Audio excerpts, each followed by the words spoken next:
Welcome to the deep dive. When you think about safety, what immediately pops into your head? Maybe a hard hat or just a wet floor sign somewhere.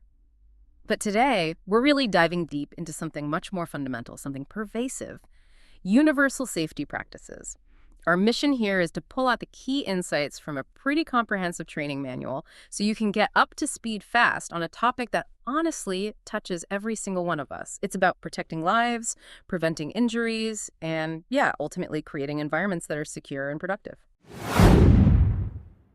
It really is remarkable, isn't it, how often universal safety kind of gets pushed to the side. It's usually only after something happens, after an incident, that we really grasp how important it is. And this is just about, checking boxes for compliance. It's much more about actively building spaces where everyone can actually thrive without taking unnecessary risks. So yeah, let's unpack those essential insights. Okay, let's start with the foundation, the absolute bedrock. It seems obvious, maybe, but why is safety just so non-negotiable for organizations? What makes it this fundamental responsibility that, well, you just can't overstate? Our sources really hit this hard. They point out that back in 2015, OSHA, that's the Occupational Safety and Health Administration, the main federal agency watching over workplace safety, OSHA estimated that safety problems were costing companies, get this, $1 billion a week. $1 billion every single week. Yeah. That figure alone, it really speaks volumes, doesn't it? And if you connect that to the bigger picture, it's not just the ethical thing to do. It's legally required. Federal, state, local laws, they all place really clear responsibilities on employers. Like OSHA actually mandates safety posters in visible spots. And crucially, employees have legal protection. They can't be forced into hazardous work or unsafe conditions. It doesn't matter what industry you're in. These universal safety guidelines pretty much apply across the board. Okay, so the law is clear. Right. And if an employer gets lax, if they drop the ball on safety, the legal consequences can be, well, significant. Inspectors can hand out hefty fines. And in the worst cases, negligence can lead to severe injuries, even fatalities. We're talking lawsuits, sanctions, maybe even criminal charges for really extreme negligence. It's serious stuff. Definitely established. Safety is non-negotiable. Yeah. But okay, in trying to be safe, are there risks to the safety programs themselves? Like, can these programs stumble or fail? Our sources give a useful definition of risk here. It's a probability or threat of damage, injury, liability, loss, or any other negative occurrence caused by external or internal vulnerabilities avoided through preemptive action. Yeah. So, thinking about that, what are those internal vulnerabilities that might undermine good intentions? That's a really great question to raise because often, yeah, the biggest risk to a safety program aren't the external dangers you might think of. They're exactly those internal vulnerabilities. Why do they sometimes fail? Well, it often boils down to a lack of a genuine safety culture, meaning there's no real buy-in. Safety feels like an add-on, a burden, not a shared value. So, people just aren't invested. Exactly. Or you see things like unclear objectives, or maybe roles and responsibilities are fuzzy, so people just don't know what they're supposed to do. Poor training, or no training at all. Inconsistent supervision from leaders. Those are major pitfalls too. Yeah. But flip that around. When these programs are done right, the benefits are huge, really substantial. You see fewer injuries, fewer fines. That means real cost savings on medical expenses. Plus, it boosts employee satisfaction, helps keep good people around, makes the company look better to potential hires. And maybe surprisingly, it actually improves productivity overall. So yeah, there's an upfront cost to safety and investment, but the return, clearly rewarding. That makes total sense. And it really underscores that safety isn't just some rule book sitting on a shelf. It has to start right at the top, doesn't it? So how do leaders actually set that tone? How do they embed that safety-first culture? Absolutely. It's completely foundational. A real safety culture depends entirely on visible commitment from the top. Think about it: if leaders ignore the procedures themselves, walk right past a hazard, well, you can't realistically expect employees to buy in, can you? It has to be lead by example. Right. Walk the talk. Exactly. And there are concrete things leaders can do, like actively reward safe behaviors. Make sure every single employee knows the safety practices for their specific job. Have designated safety leaders. Proactively look for hazards and risks. Monitor safety consistently, checklists, walkthroughs, and have clear, easy ways for people to report issues. There was a case study with a manager, Mark. He just sent out guidelines, demanded compliance. But injuries kept happening because he wasn't following his own rules. Ah, the classic do as I say, not as I do. Pretty much. It wasn't until his friend Ashley advised him, you need to personally prioritize this, oversee your safety people actively. Only then did he start seeing real engagement and fewer incidents. That story with Mark really drives it home. It's about genuine commitment, not just orders from on high. Okay, now that we've got that big picture, let's zoom in.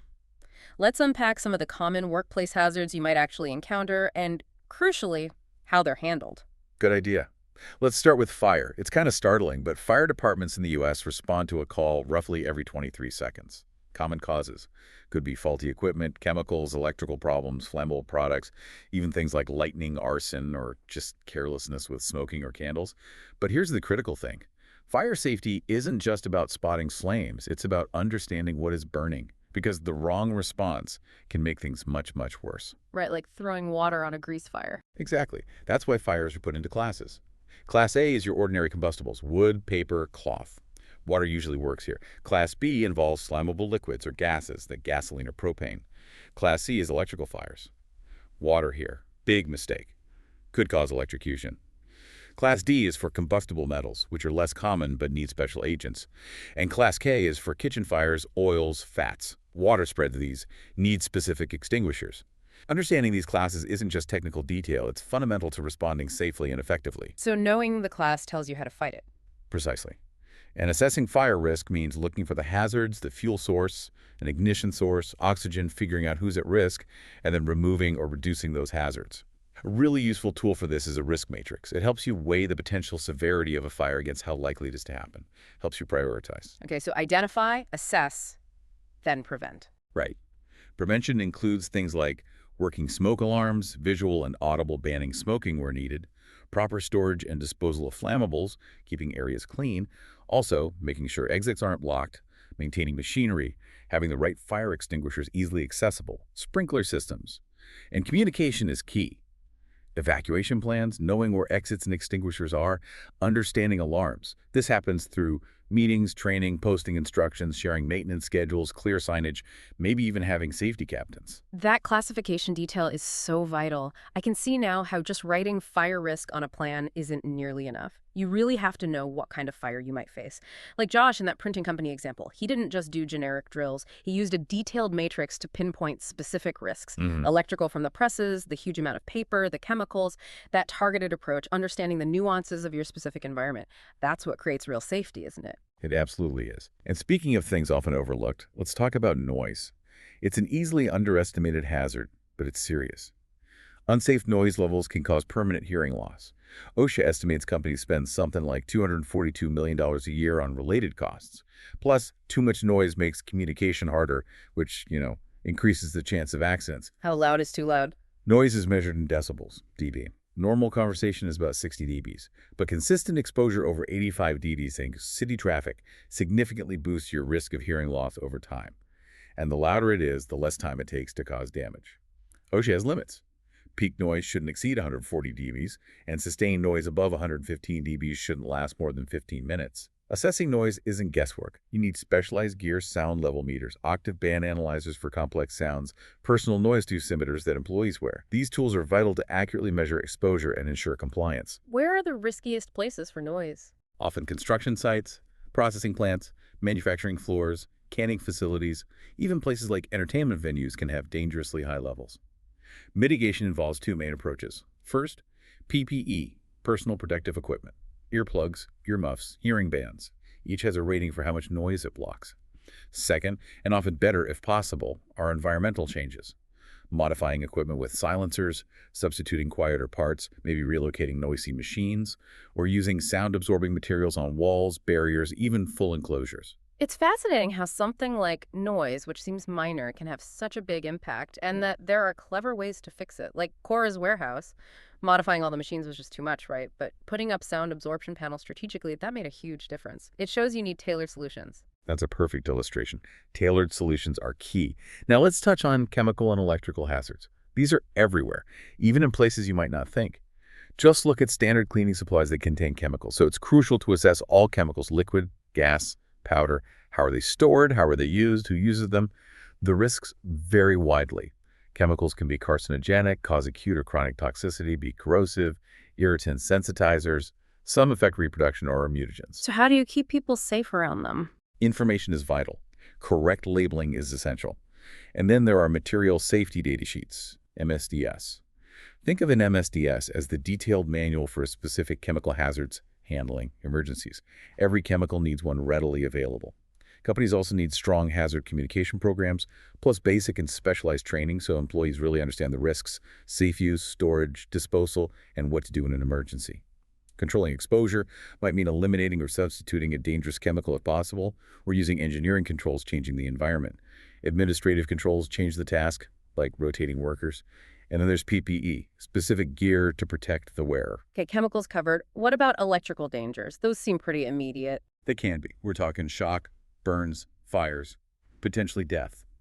Often, the main causes of fatalities are surprisingly basic failures.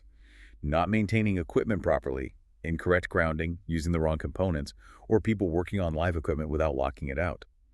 But there are also those everyday overlooked dangers. Overloading power strips, using frayed cords, forcing plugs, leaving things on, not keeping space around electrical panels. Things we probably all see or maybe even do. Exactly. So policies and controls are essential. Safe wiring, proper grounding, using compatible equipment, regularly checking for hazards. Key policies include: don't overload circuits or strips, don't unplug things by yanking the cord, report damaged cords or equipment immediately, only let qualified people do electrical work, keep cords out of walkways, turn off anything malfunctioning right away. So what this really means for you, the listener, is being super aware of your surroundings, even with everyday stuff.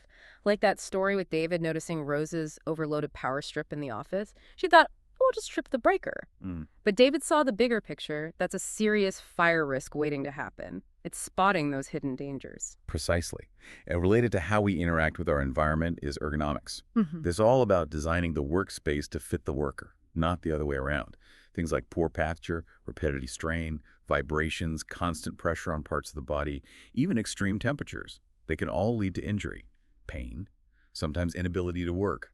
These account for roughly a third of all worker injuries, and they often develop slowly, these musculoskeletal disorders, so they're easy to ignore until it's serious. What kind of injuries are we talking about? Common ones include tendinitis, carpal tunnel syndrome, muscle strains, things like tennis elbow, trigger finger, rotator cuff injuries. High-risk jobs aren't just heavy labor. Offices are high risk. Also construction, healthcare, warehouses, transportation, first responders. Assessing ergonomic risk requires specific tools. There are lifting calculators like WISHA or the NIOH equation, posture assessment tools like REBA and RULA.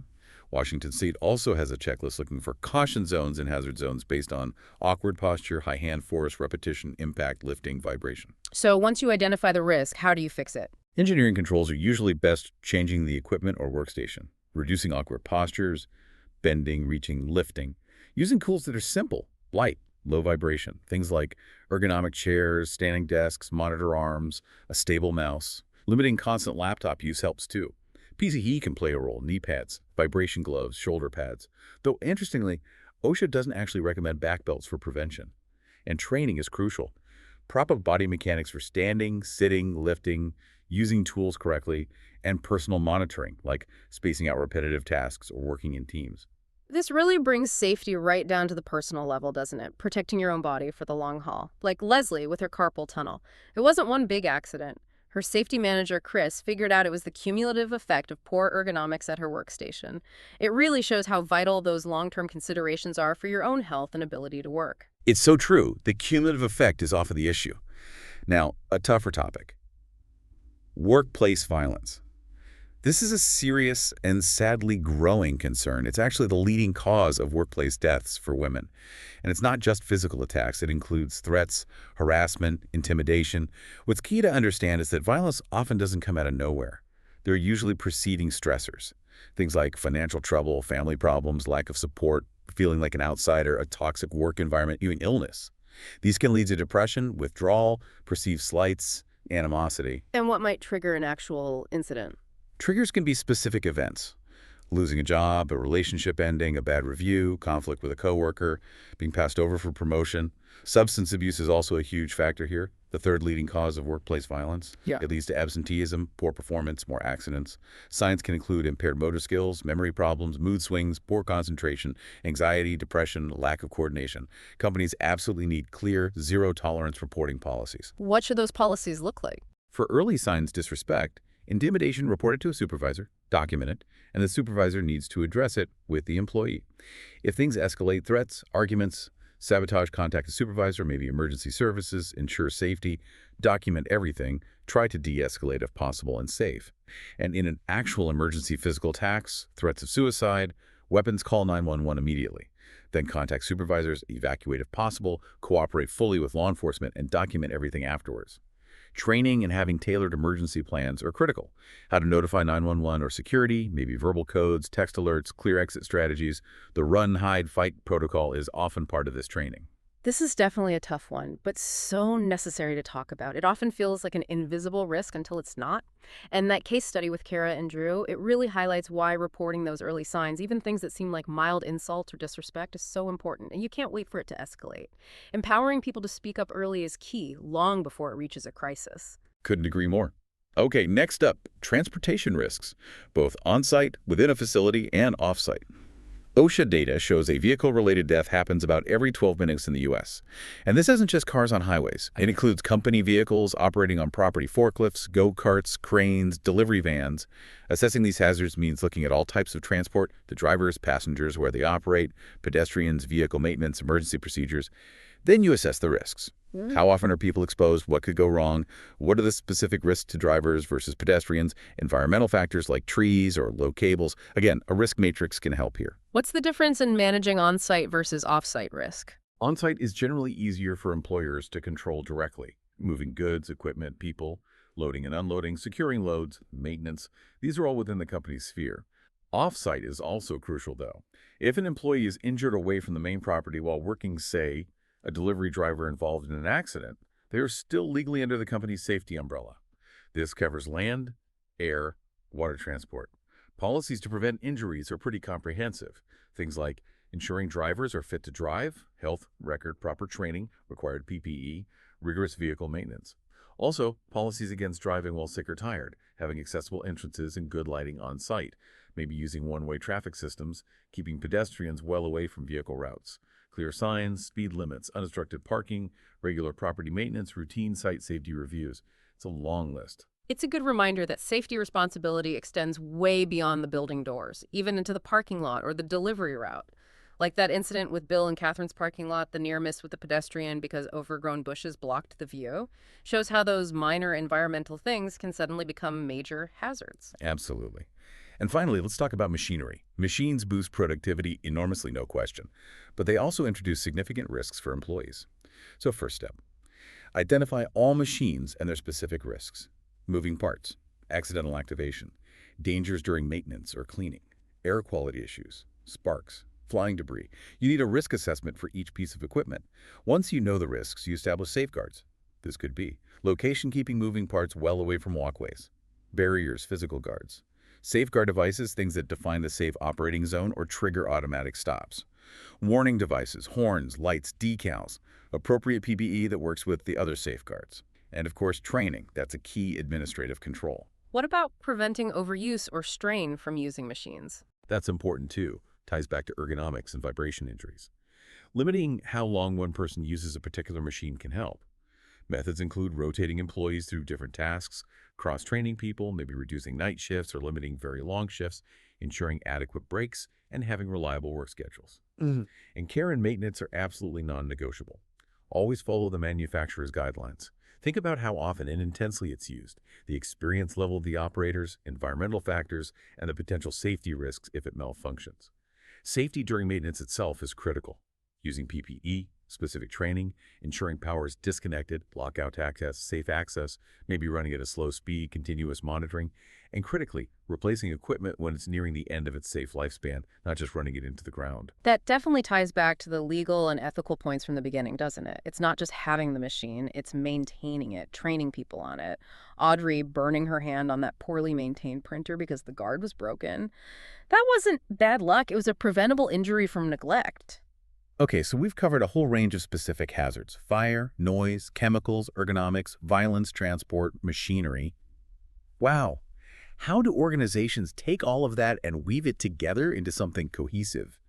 An effective safety program, what does that actually look like? That is the core question, really. How do you build a program that genuinely protects everyone, employees, vendors, customers? It has to start with a big picture, large scale risk assessment. And this needs input from lots of people. Managers, team leads, engineers, safety pros, they need to look at every possible hazard and risk, review past injuries, near misses, violations, then, crucially, rank those risks, severity versus likelihood. What needs tackling first? Once you understand the risk, you set clear goals and objectives. Goals and objectives, what's the difference? Good question. Goals are often broader, more descriptive, like ensure all employees are trained on our safety policies. Objectives are usually more specific, measurable, achievable, relevant, and time-bound smart objectives. For example, limit workers' compensation cases to 10 this fiscal year, or hold monthly emergency evacuation drills. These need to be written down, tracked, and regularly reviewed. Then you develop the policies and procedures to meet those objectives. Policies versus procedures. Policies are the guiding principles, reflecting the goals. Like, Company A has a zero-tolerance policy for workplace violence. Procedures are the specific day-to-day steps people follow to enact those policies. Developing procedures involves research, figuring out legal obligations, outlining steps, testing them, getting approval, and regular review. And then comes training. Absolutely essential. If people aren't trained, the best policies in the world are useless. Training has to be relevant to the specific job, done periodically, and definitely whenever there's a new policy or procedure or after an incident. Methods vary. Instructor-led, interactive, hands-on is often really good for retention, computer-based, online. That case study with Peggy and Josh's restaurant, Yeah. perfect example. They just copied a generic safety template. Right, and missed the specific dangers of their deep fryers. Exactly, which led directly to an employee getting burned. It shows why tailoring the training is absolutely critical. It really does. So you've got the assessment, goals, policies, training. How do you make sure it all stays effective, that it doesn't just become paperwork? Continuous monitoring, that's the key. Safety isn't static. The program needs to adapt. This means setting key performance indicators, KPIs. Measurable things like lost workdays, number of recorded injuries, workers' comp costs, near misses, even accidents that didn't cause injury. Regular audits and inspections are vital for compliance. Audits are more formal preparation, fact-finding, review, recommendations, reporting. Inspections are more routine, often using checklists or risk mapping to spot issues on the ground. And investigating incidents thoroughly, even close calls, is crucial. Why did it happen? Was the protocol followed? Was training okay? Does a procedure need an update? Find the root cause. All this generates data KPIs, audit findings, inspection reports, incident investigations. You need to assess that data. Use metrics, maybe dashboards or scorecards. Compare results to your goals, look for trends, figure out what needs to change. Remember Nick, the inspector. He initially skipped using a checklist because he was new. It just highlights how important having proper, consistent methods for monitoring really is. You can't just eyeball it. As we wrap up this deep dive, just think about the sheer scope we've covered. From those fundamental legal duties and the massive costs of getting it wrong, all the way down to how your desk setup affects your health over years, or the subtle signs that might precede workplace violence. It's truly a holistic thing, creating safe, secure, thriving places. It's a huge commitment, really. But ultimately, that strong safety culture, it protects everyone and helps build a much more positive, productive environment. Absolutely. And if we step back for that final thought, that bigger picture, what really stands out is that universal safety isn't just a list of rules you follow. It's not static. It's a dynamic living system. And maybe the deepest insight here comes from that quote. Safety is not a gadget, but a state of mind. Mm. It requires constant awareness, continuous vigilance, ongoing adaptation, a real commitment from every single person. We really hope this deep dive has given you a useful shortcut, a way to get well informed on universal safety practices, maybe spark some aha moments. Perhaps it's inspired you to look at your own environment, work, home, wherever, with a fresh, safety-first perspective. Keep exploring, keep learning.